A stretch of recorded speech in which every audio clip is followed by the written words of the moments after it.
Welcome to Kenton Teaches. Enjoy the video. You start now by removing power. Take out the batteries and set them aside. Use a flat screwdriver to open clips. Work gently so plastic tabs don't snap. Once open, inspect the casing and battery compartment for white powder or green corrosion, because that tells you the acid has leaked and where to clean. Make sure to keep parts organized and photograph orientation of springs and contacts so you know how to reassemble later. Next, address the corrosion. First, neutralize the residue, vinegar for alkaline, a baking soda paste for acidic deposits, because neutralization stops ongoing damage. Dip a cotton swab and scrub each contact. A small brass brush removes crust while taking care not to bend springs.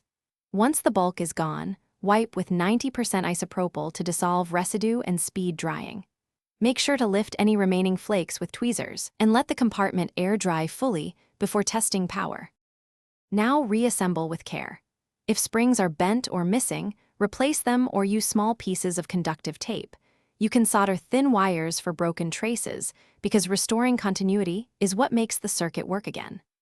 Install fresh batteries in the correct orientation, then point the remote at a phone camera and press buttons to verify the IR LED blinks.